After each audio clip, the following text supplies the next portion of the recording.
हे राजा परीक्षित, ये उत्तानपाद कौन है? विचार करना। उत्तानपाद किसे कहते हैं? मेरे भक्तों, उत्तानपाद की दो नारियां थी, सुरुचि और सुनीति। अगर देखा जाए शास्त्रीय भाव से बताया गया है, विद्वानों ने बताया है कि उत्तानपाद सभी को कहा जा सकता है। हम आप सभी लोग उत्तानपाद हैं, सभी की दो नारियां हैं। आप लोग सोच रहे होंगे ऐसा क्यों? मां के गर्भ में जब प्राणी होता है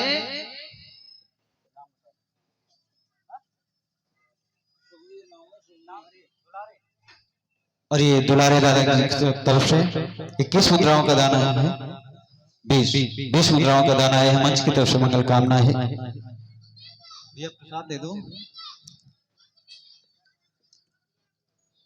जब व्यक्ति मां के गर्भ में होता है तो गर्भ में पैर ऊपर की तरफ होते हैं, पैर ऊपर की तरफ होते हैं। अगर किसी को उल्टा लटका दिया जाए तो उसे क्या कहोगे? पैर उतान है ना, उत्तानपाद पैर उतान है।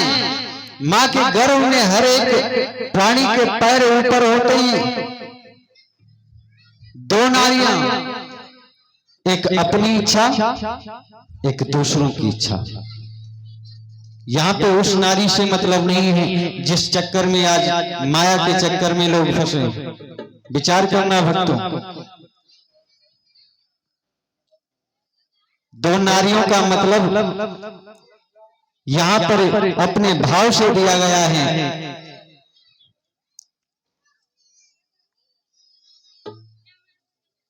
प्रमाण मिलता है ऋग्वेद में, भगवान योगीराज कृष्ण के 16,109 नारियां हैं और जितनी नारियां बताई गई हैं उतने ही श्लोक हैं। यहां पर नारी का मतलब है सुरुचि और सुनीति, जो दूसरों को अच्छा लगे और जो अपने को अच्छा लगे। दो विचार होते हैं। हे राजा परीक्षित,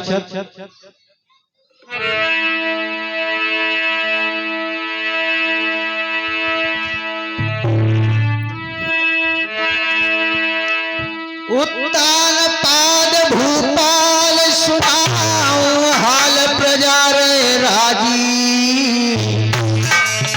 जग यश कीरत की तो जा रे स्वर्ग में भैया लागी।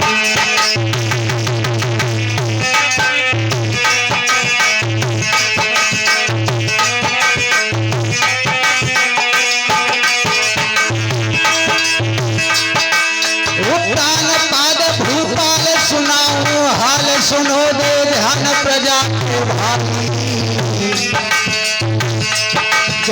धर्मों के दो जा रे स्वर्ग में भैया लागी।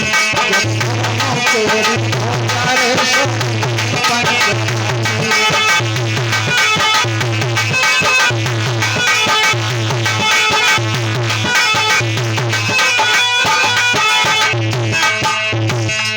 ऐसा ही नहीं, सुख चैन से रहता है राजा और माया यार बल खर्व सुखी सर्व सुनो सब भाई सुनो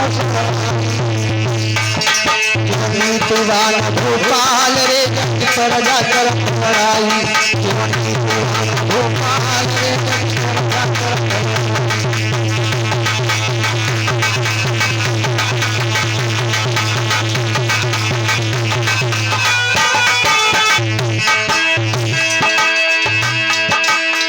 किसी चीज की कमी नहीं। अरे माया यार सर्व सुखी सर्व सुनो सब भाई सुनो सब भाई। जो दीवान भोपाल रे जग प्रजा कर पढ़ाई।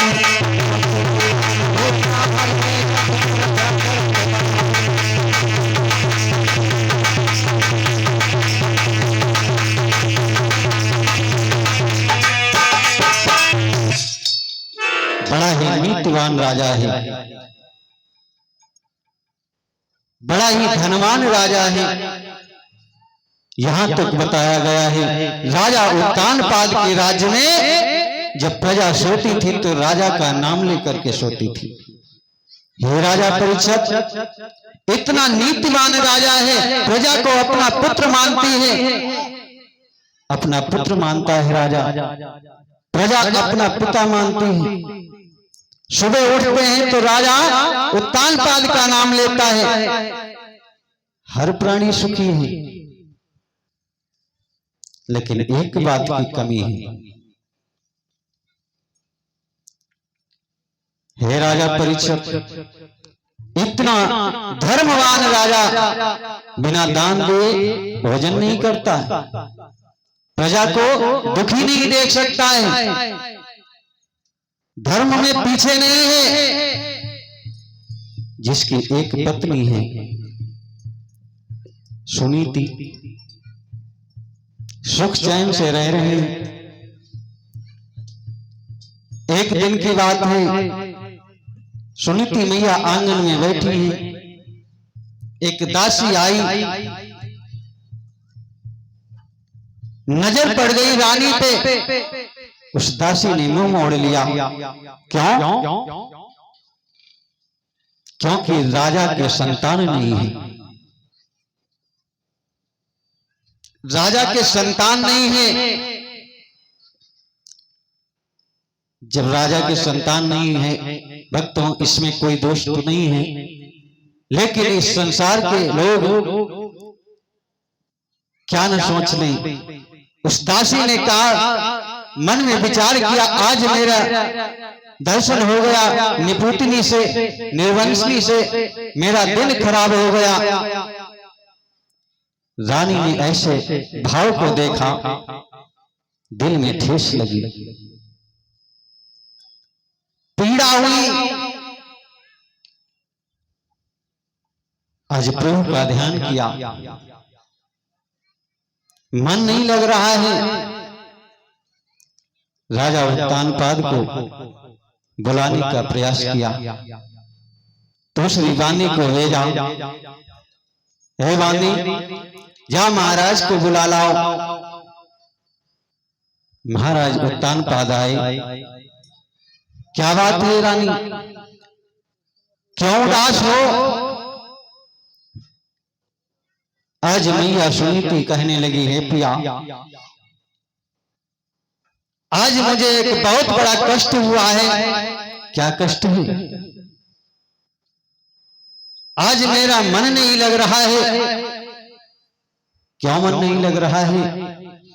सुनीति रो करके कहने लगी, पिया, कि इतने दिन नई संतान भई, हे पिया, कि इतने दिन नई संतान भई, दुनिया सब हंसी उड़ाती है।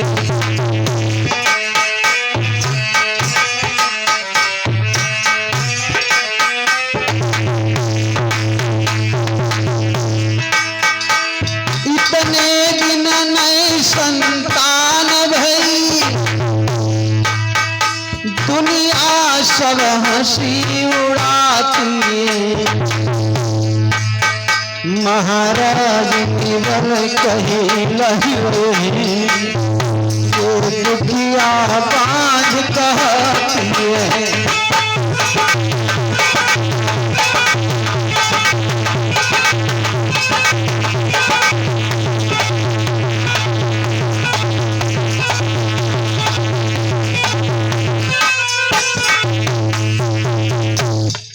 हे महाराज, इतने दिन तक संतान नहीं हुई, मुझे अभी तक कष्ट नहीं हुआ, आज मुझे देखने को भी मिल गया। ये दुनिया मेरी हंसी उड़ा रही। आपको हमें निपुतनी कहते हैं, आपको निर्बल कहा जाता है।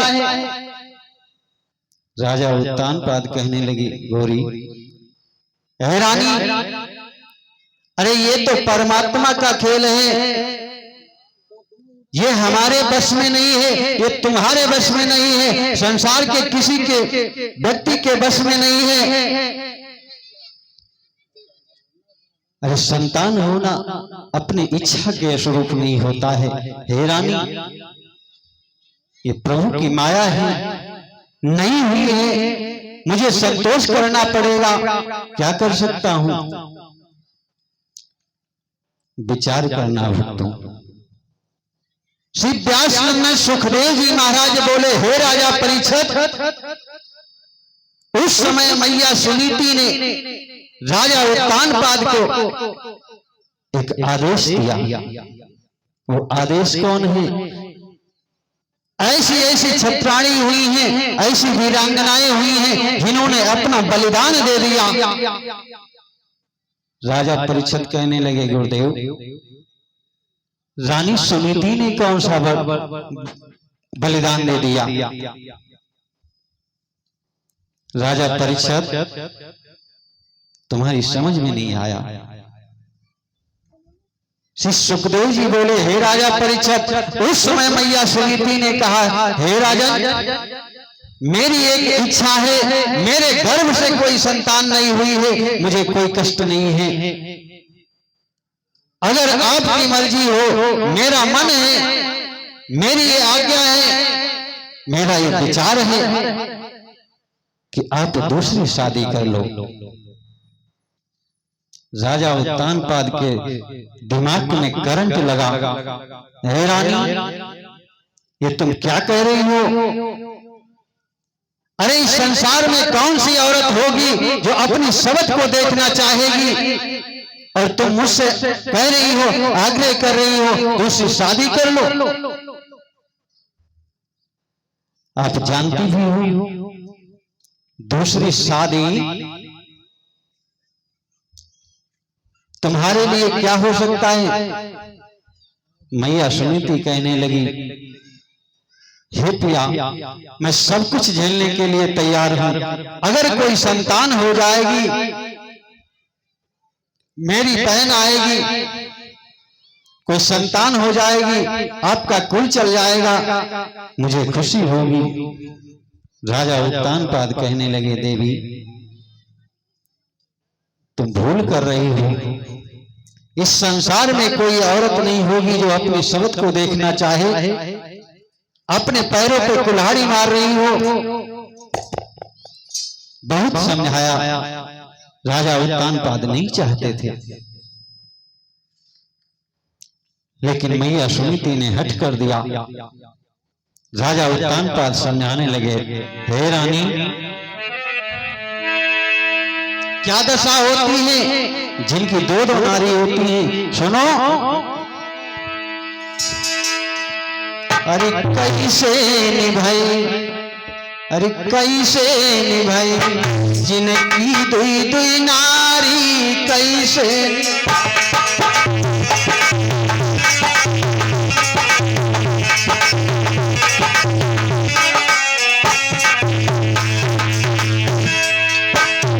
अरे कैसे निभाई, कैसे निभाई जिनकी दुई दुई नारी, कैसे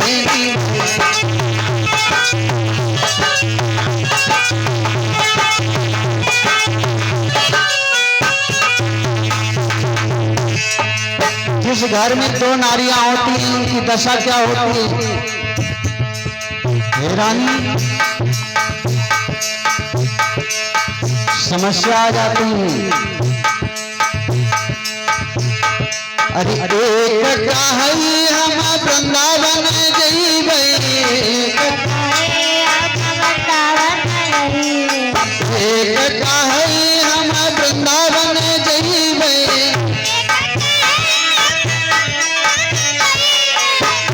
अरे तू जी करई, तू जी करई काशी की तैयारी। कैसे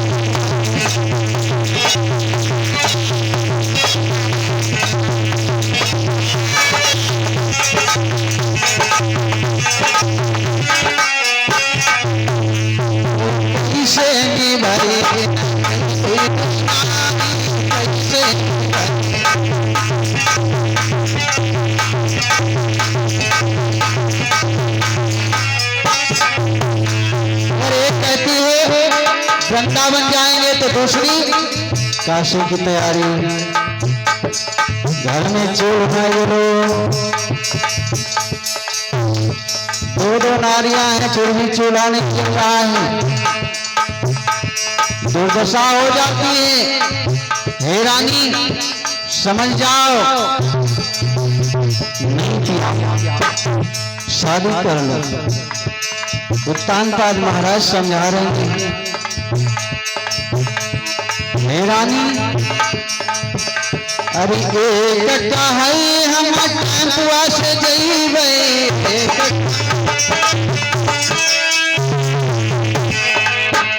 अरे एक है हम टेम्पुआ से जइबे,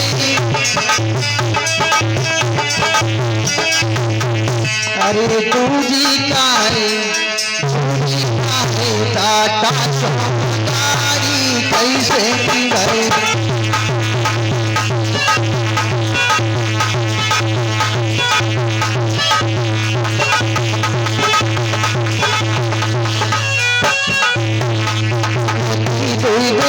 नारी कैसे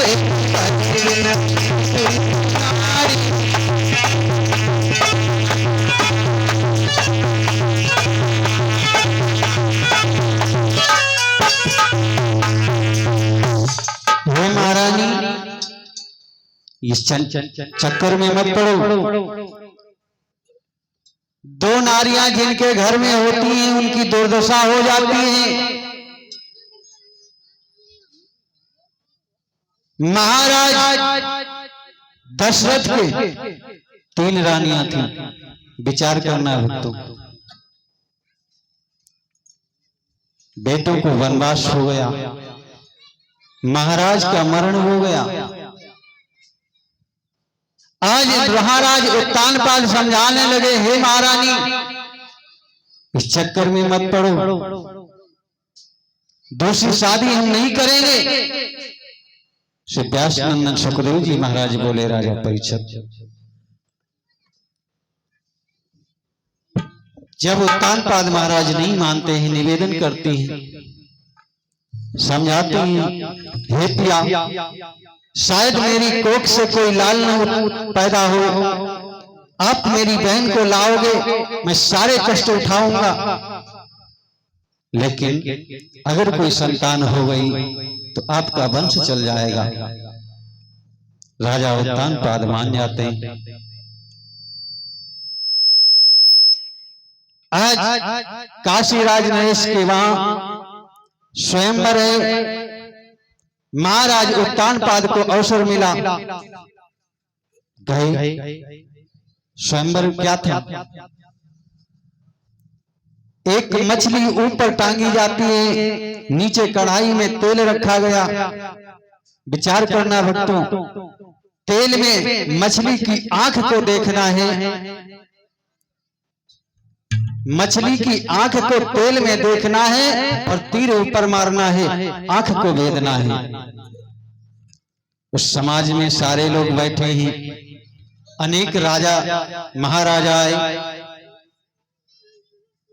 सभी ने देखा सबसे बूढ़े उत्तानपाद महाराज हैं। सबसे बूढ़े राजा उत्तानपाद महाराज हैं।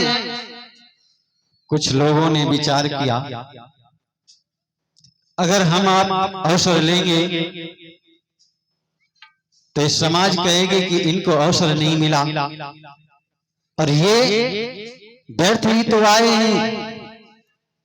इनके बेटी जैसी समान, बेटी समान लड़की है, ये शादी के लिए आए हैं, मजाक किया।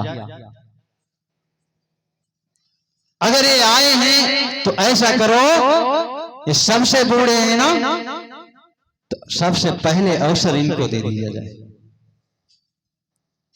ये संयोग है परमात्मा का। सबसे पहले अवसर महाराज उत्तानपाद को दे दिया जाए। सभी ने विचार किया, मत मिला। महाराज उत्तानपाद को समय दिया गया। शरीर हाल रहा है, बूढ़ा शरीर है। महाराज उत्तानपाद आगे बढ़े,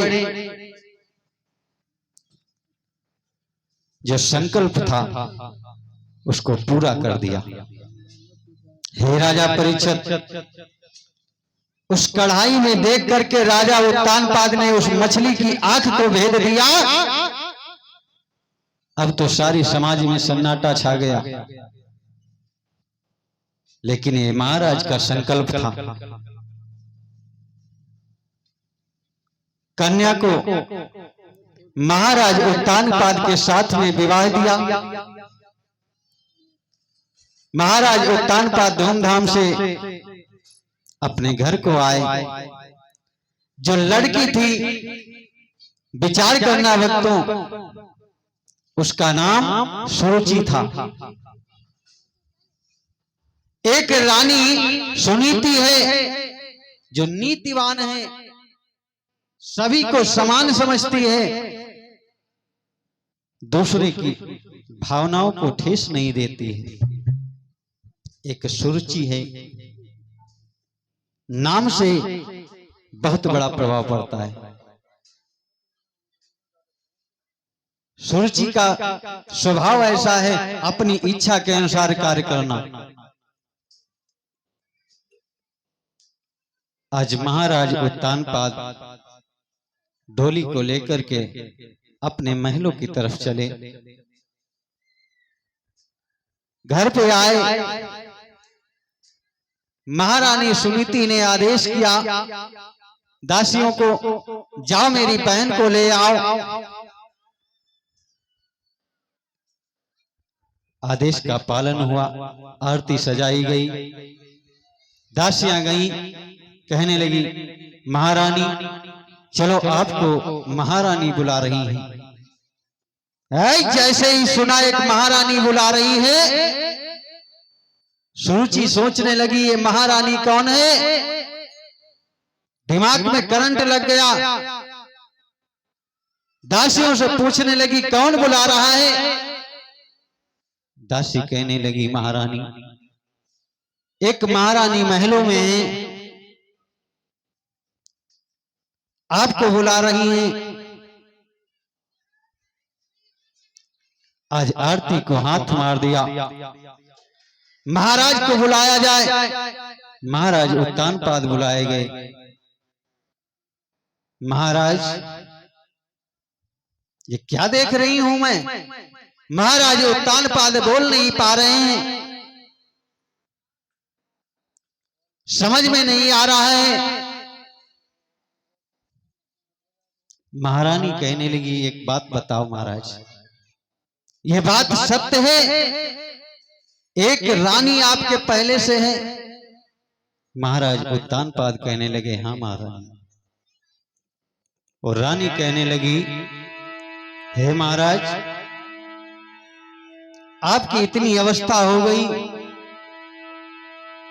फिर भी मुझे ब्याह लाए हो। कि जब एक तुम्हारे रानी थी, हे महाराज,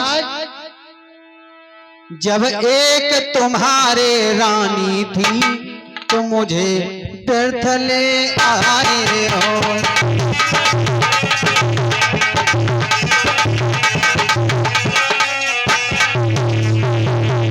जब एक तुम्हारी नारी थी, तो मुझे व्यर्थ ले आए हो। दो भोग करने को काफी, मैं भार झोंके लाए।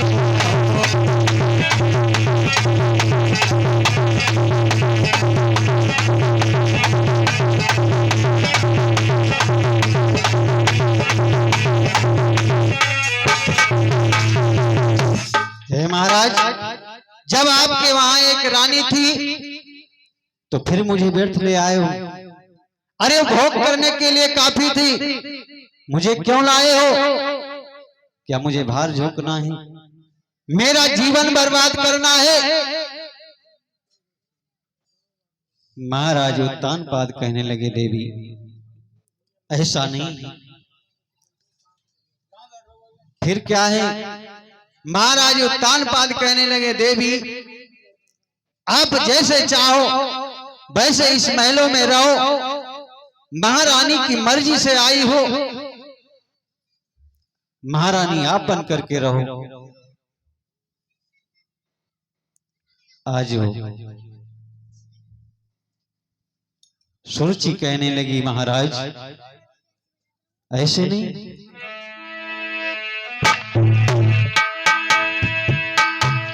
ऐसे नहीं जाऊंगी। फिर कि महलन जब जाऊंगी, महलन जब जाऊंगी, प्रियतम न्यारे भवन बनवाऊंगी।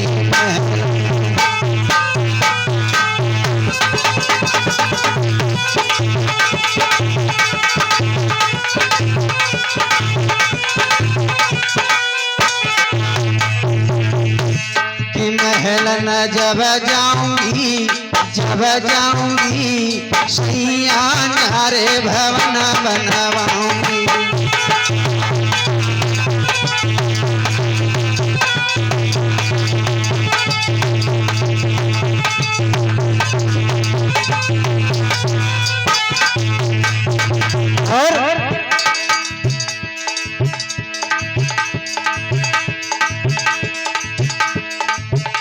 अरे जानागिन को घर से निकालो,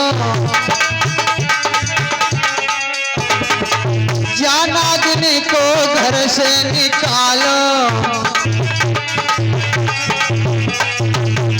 अरे राजनया क्या हमारी माना,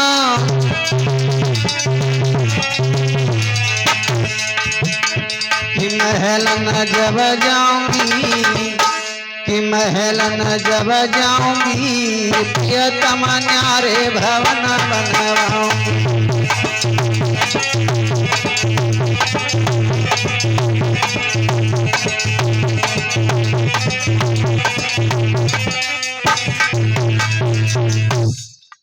आज महारानी सुनीति ने कहा, सुरुचि ने कहा कि मैं दूसरा महल बनवाऊंगी। अगर ये नहीं चाहते हो तो सुनो, इसको घर से निकाल दो। भक्तों विचार करना। श्री व्यासनंदन सुखदेव जी महाराज समझाने लगे, हे राजा परीक्षित, जिस समय डोली में बैठी हुई सुरुचि कहने लगी दूसरा महल बनवा दो, कोई जादू तो है नहीं, इतनी जल्दी महल तैयार हो जाए? अगर ऐसा नहीं हो सकता है, उसने आदेश कर दिया इसको घर से निकाल दिया जाए।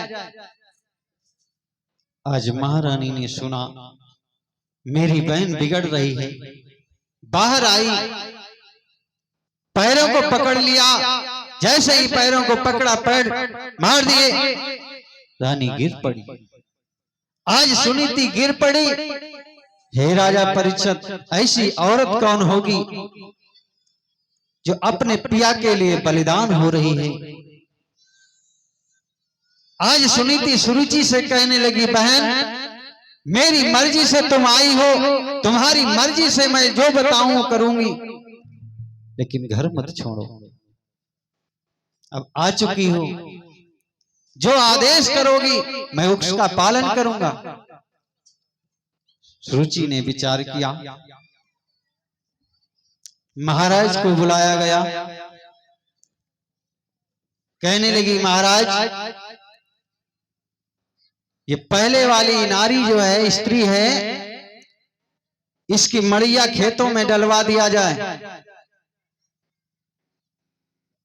आदेश किया गया, मड़िया खेतों में डाल दिया गया। रहने की व्यवस्था दी गई। सवा शेर जौ दिए जाते हैं, हाथ वाली चाकी दी गई, खड़ा नमक दिया गया, पिसा नहीं। हे राजा परीक्षित, ये तुम्हारे कुल की, ये सूर्य वंश की कथा है। ऐसे ऐसी देवियां हुई हैं, जिस समय महारानी सुनीति को खेतों में डाल दिया गया, जौ दिए जाते हैं खड़े, अपने आप पीसो, खड़े नमक के साथ में रोटी बना करके पका करके खाओ। ऐसी दशा हो गई सुनीति की। आज सुरुचि महलों में रह रही है, सुनीति खेतों में अपना जीवन यापन कर रही है, भगवान का भजन करती है। आज महलों में रहने वाली महारानी खेतों में जीवन बिता रही है। राजा उत्तानपाद को भी उधर जाने के लिए मना किया गया, कोई खबर नहीं ले रहा है। एक बात याद रखना भक्तों, जब इस संसार में इस जीव का कोई सहारा न हो तो परमात्मा का सहारा मिलता है। कभी विचार करना, जब आपको कोई ठेस लग जाए, आपका दिमाग काम ना करे, कोई साथी साथ ना दे, तब प्रभु की याद आती है। आज सुनीति प्रभु का भजन करती है,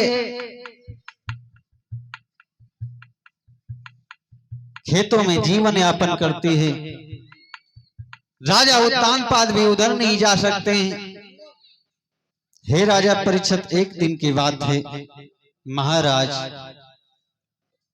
उत्तानपाद शिकार के लिए चले।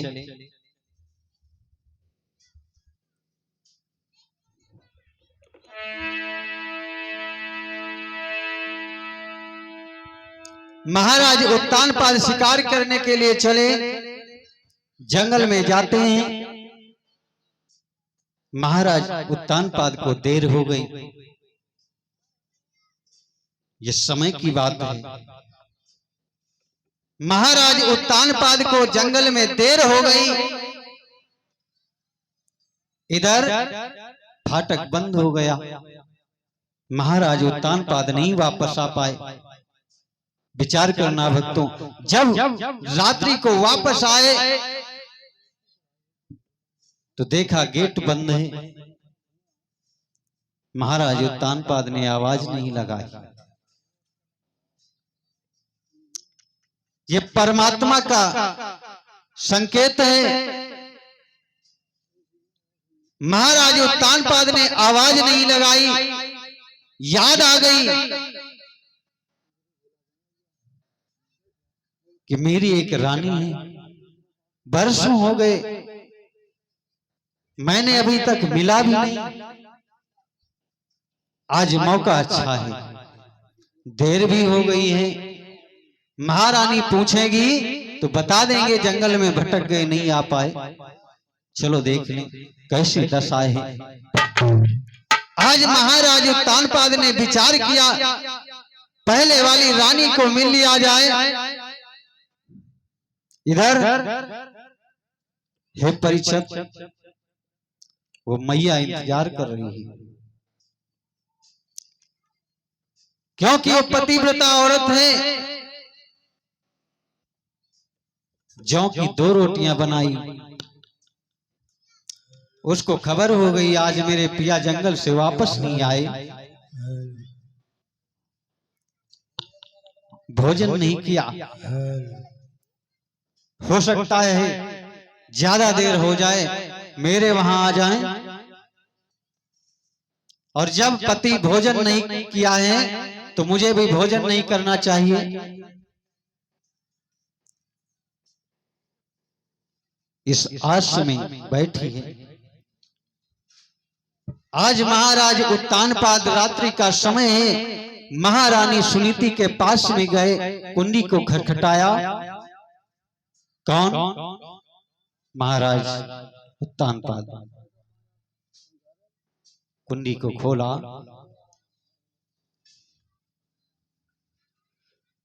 आज महारानी सुनीति के नेत्रों में जल भर गया, आंसू आ गए। इतने दिनों से मुझे इंतजार था, कभी आपने मेरी सुधि नहीं ली। ये मन में विचार किया, प्रकट नहीं किया। हे राजा परीक्षित, वो औरत नहीं है जो अपने पति को कष्ट में देखे। आज मैया सुनीति ने अपने अंदर के विचारों को अपने अंदर ही रहने दिया, हाथ पकड़ के बिठा लिया, आंसू बाहर नहीं आए। आज मैया ने बिठाया, भोजन को परोसा, ऐसी दशा को देखा, खड़ा नमक खा रही है, जौ की रोटी। राजा की आंखों में आंसू आ गए।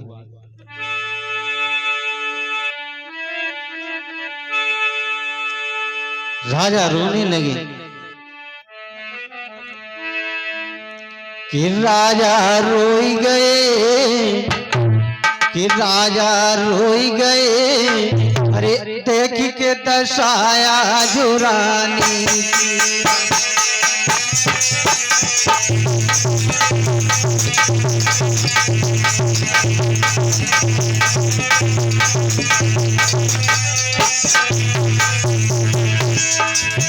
आज महाराज उत्तानपाद की आंखों में आंसू आ गए कि राजा रोई गए, कि राजा रोई गए, देख के दशाया जो रानी।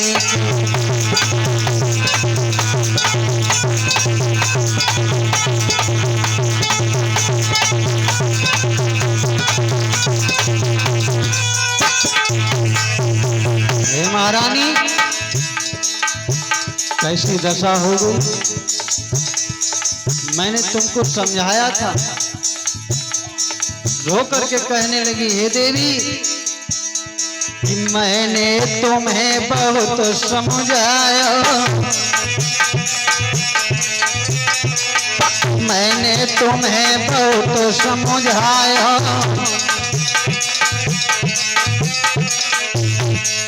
रानी बात समझ नहीं पायो, कि हालत बिगड़ गई, कि हालत बिगड़ गई, देख के दशाया जो रानी।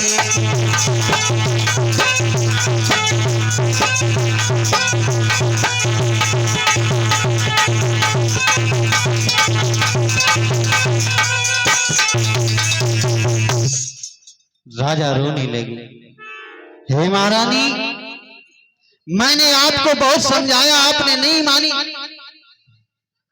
ये ऐसी दशा हो गई।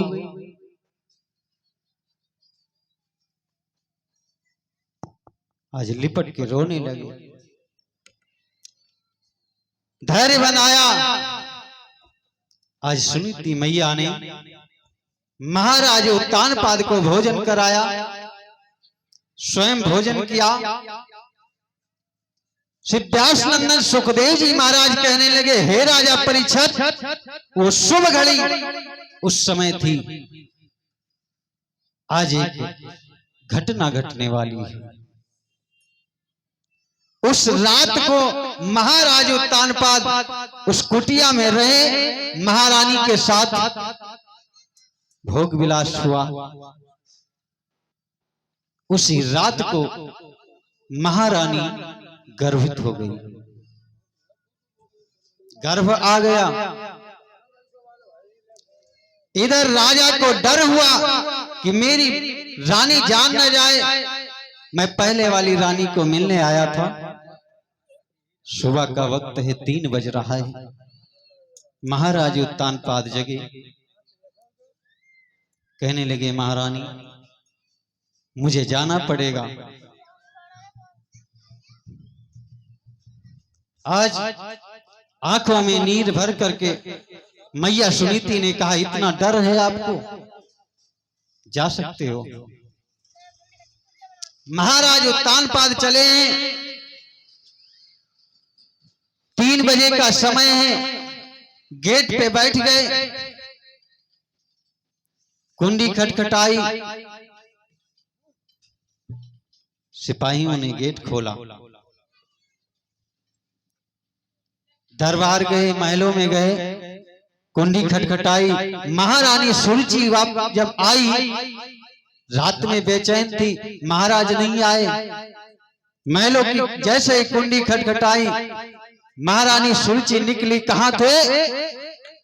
इतना वक्त हो गया, फटकार लगा दी। जैसे ही फटकार लगाई, महाराज उत्तानपाद भी क्रोधित हो गए। कहने लगे, महारानी, अरे मैं शाम से अब तक गेट के बाहर पड़ा रहा, तुम्हें चिंता नहीं थी? कितनी आवाज लगाई, तुम्हें सुनाई नहीं पड़ा? जैसे ही फटकार लगाई, महारानी पीछे हटने लगी। नहीं, हम समझ नहीं पाए। महाराज उत्तानपाद कहने लगे, समझ नहीं पाई?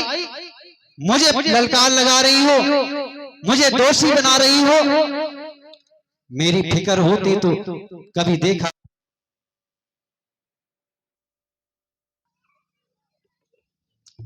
महाराज उत्तानपाद कहने लगे, तुम्हें मेरी चिंता नहीं है? अरे मैं रात को आ गया था, गेट के बाहर पड़ा रहा, मेरी दशा कैसी है? महारानी ससेट गई। श्री व्यासनंदन सुखदेव जी महाराज बोले, हे राजा परीक्षित, उसी रात को, क्योंकि समय शेष था, 3 बज रहा था, उसी रात को महाराज अपनी रानी के साथ में शयन किया। उसी रात को सुनीति गर्भवती हुई, उसी रात को सुरुचि के भी गर्भ आ गया। कैसा निराला खेल है परमात्मा का। और एक बात बता दूं, किसी स्त्री के जब गर्भ ना आता हो, जो ये भोजन दिया गया सुनीति को, ये भोजन दवा है। 1 साल हो गए, खड़ा नमक, जौ की रोटी, इस दवा ने कमाल कर दिया। आज उसी रात को महारानी सुनीति को गर्भ आ गया, उसी रात को सुरुचि के गर्भ आ गया। अब तो महाराज को पता चला धीरे धीरे कि मेरी दोनों रानी गर्भित हैं, मेरे 2 बेटे होंगे। अभी तक एक औलाद नहीं थी, मुझे चिंता थी, आज प्रभु ने मेरी सुन ली। धीरे धीरे समय आया। हे राजा परीक्षित, एक मैया खेतों में है, जिसकी दर्द को समझने के लिए कोई पास में नहीं है। वो केवल परमात्मा के सहारे है। एक रानी महलों में है, जिसके साथ में अनेकों दासियां हैं, जमीन पे पैर नहीं रखती है, सारी सेवा हो रही है। जब समय आया,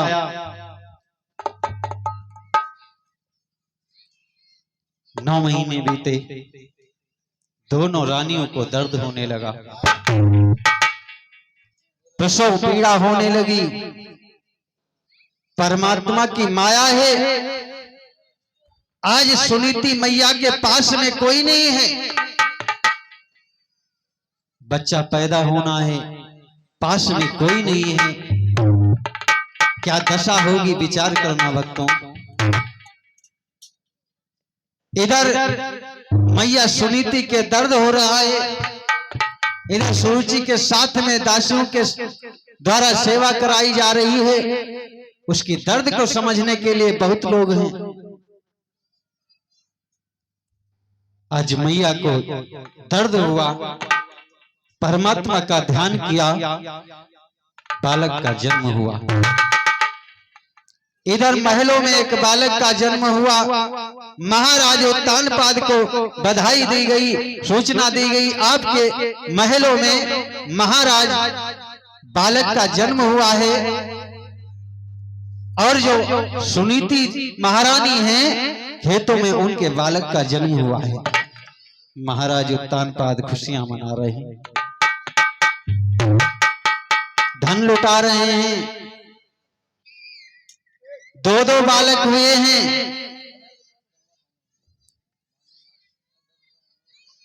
अब तो किसको खुशी नहीं होगी? अभी तक एक संतान नहीं थी, आज दो दो संतानें हैं। लेकिन महाराज उत्तानपाद अभी भी महारानी सुनीति के पास नहीं जा सकते। विचार करो भक्तों, जिसके साथ में लगभग पूरा जीवन बिता दिया हो, आज वो महाराजा अपनी रानी को मिलने नहीं जा सकता है, अपने पुत्र को मिलने नहीं जा सकता है। यही तो माया है। इस माया के चक्कर में जो पड़ा, आज सुनीति को नहीं मिलने जा रहे हैं। सुरुचि के डर से, सुरुचि का डर है। एक क्षत्रिय होकर के स्त्री को डर रहा है। धीरे धीरे दोनों बालक सयाने भये, दौड़ने लगे। एक दिन की बात है, जब बच्चों का नामकरण हुआ तो एक का नाम उत्तम और एक का ध्रुव। उत्तम नाम है जो महलों में रानी के पेट से, गर्भ से बच्चा हुआ, और ध्रुव नाम है जो महारानी सुनीति के गर्भ से बच्चे का जन्म हुआ। एक दिन की बात है, लाला ध्रुव टहलते हुए महलों की तरफ आ गया और महाराज उत्तानपाद अपने बेटे को उत्तम को लिए हुए टहल रहे हैं। जैसे ही देखा कोई बालक आ रहा है, महाराज उत्तानपाद ने सोचा ये मेरा बेटा है, मैंने इससे मिला नहीं, आज मिल लूं। बुलाया, पास में बिठाया, दोनों बेटों को प्यार दे रहे हैं। हे राजा परीक्षित, कुछ समय बीता, राजा नहीं समझ पाए। सुरुचि महारानी ने देखा महाराज के पास दो बेटे हैं, दो लड़के हैं, ये कौन है? एक तो मेरा बेटा है और दूसरा कौन है? महारानी सुरुचि सामने आई, देखा ध्रुव खड़ा है।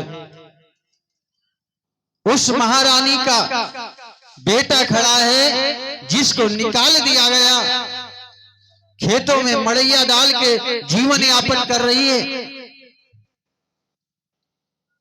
महाराज को फटकार लगाई, किसको लिए हो? अरे किसका बालक है? महाराज उत्तानपाद नहीं बोल सके। विचार करना भक्तों, आज उनका ही लड़का है, उनकी ही संतान है, सामने बोलने का साहस नहीं। आज ध्रुव को उतारा है, एक चाटा मारा और कहने लगी, हे नालायक, अरे तेरी मजाल है, इसकी गोद में बैठ जाओ।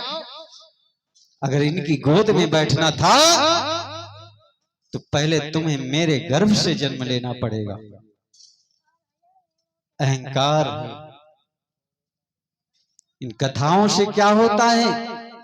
अहंकार ही परमात्मा का भोजन है। सुरुचि को अहंकार है, उस परमात्मा को भुला दिया। अरे इनकी गोद में बैठने के लिए मेरे गर्भ से जन्म लेना पड़ेगा, इतनी बड़ी बात कह दी। आज ध्रुव रोने लगा, अपने मैया के पास पहुंचा है।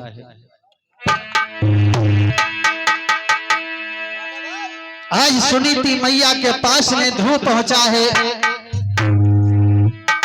रो करके बोले हैं ध्रुव महाराज, मैया एक बात मेरी समझ में नहीं आई, क्या हुआ? आज रो पड़े ध्रुव।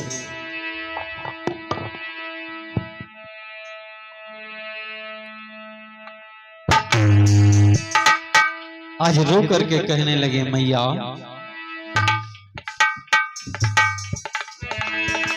कि रोए रोए कहे ध्रुव महाराज, मैया मोई मौसी ने मारो।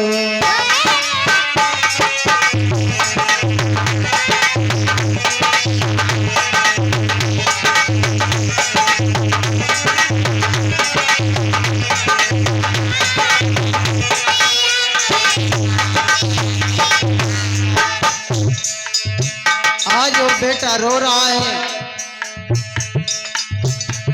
ए मैया मुझे मौसी ने मारा है। कि रोए रोए कहे ध्रुव महाराज, मैया मोई मौसी ने मारा।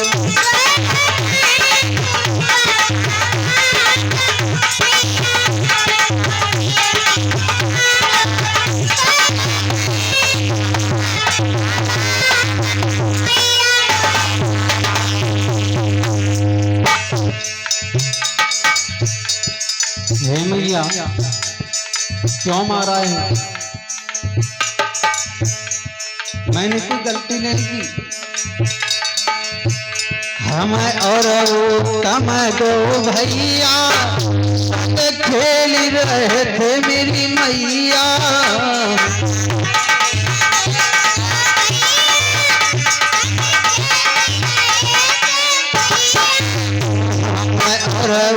तम दो भैया संग खेल रहे थे मेरी मैया।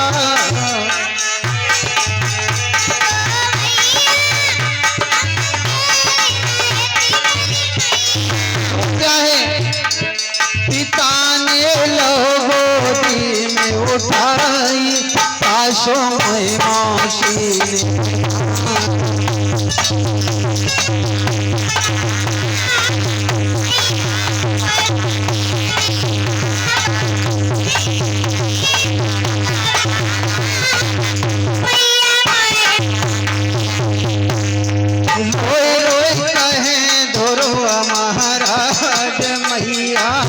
मोई मौसी ने मारो।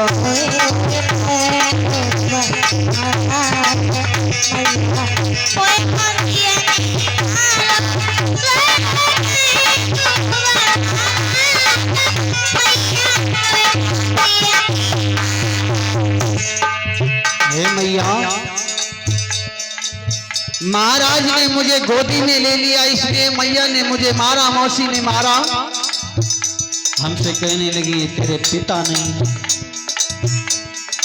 और आप कहते हो वो मेरे पिता हैं। इसलिए एक बात पूछती हूँ, हे मैया एक बात मैं पूछता हूँ आपसे। हे मैया एक बात बताए मेरी मैया, है पिता कौन इस जग में?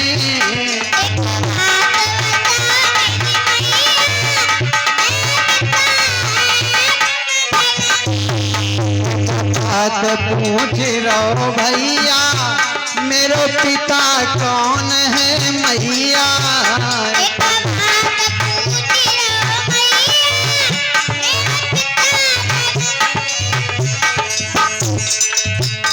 अरे कहाँ पे मिलेंगे पिता भैया?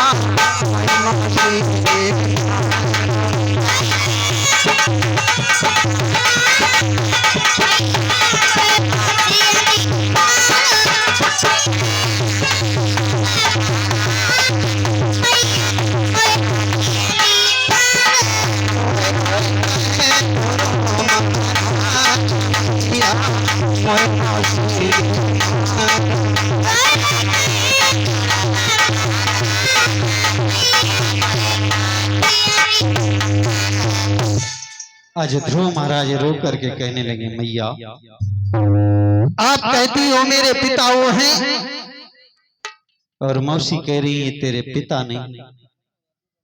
एक बात तेरा लाला पूछ रहा है, मैया जग में मेरा पिता कहाँ है, कहाँ मिलेगा मेरा पिता। मैया सुनीति ने नहीं समझ पाई। श्री व्यासनंदन सुखदेव जी महाराज बोले, राजा परीक्षित जिस समय वो 5 वर्ष का बालक हठ करने लगा, मैया सुनीति नहीं समझ पाई ये बालक मानेगा नहीं। कहने लगी, बेटा तेरे पिता अगर वो होते तो तुझे मारते हुए देख नहीं पाते। ये बात सही है, जो तेरे मौसी ने बताया है वो तेरे पिता नहीं हो सकते, फिर कौन है। आज सुनीति मैया कहने लगी, बेटा तेरे पिता जंगल में हैं।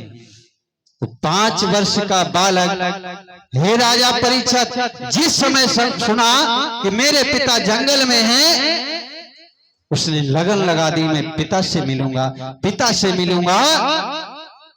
चल पड़ा।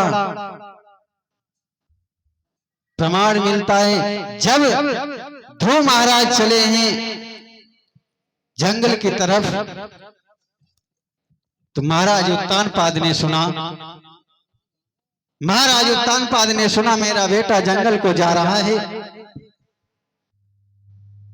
सिपाहियों को भेजा, जाओ उत्तानपाद को बता दो, आधा राज दे दूंगा, आधा राज दे दूंगा, बेटा वापस आ जाओ। उत्तानपाद ने सुना, जैसे ही ध्रुव जा रहा है आधा राज देने को कहा।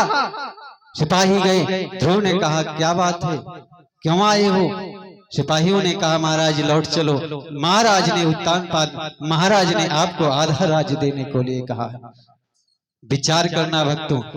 व्यासनंदन सुखदेव जी महाराज बोले, हे राजा परीक्षित जिस समय उसने उस 5 वर्ष के लड़के ने परमपिता परमात्मा का ध्यान करने के लिए, मिलने के लिए चल पड़ा है, आधा राज्य देने के लिए उत्तानपाद राजी हो गए। वो लड़का समझने लगा मेरे पिता में ताकत है, मेरे पिता में ताकत है।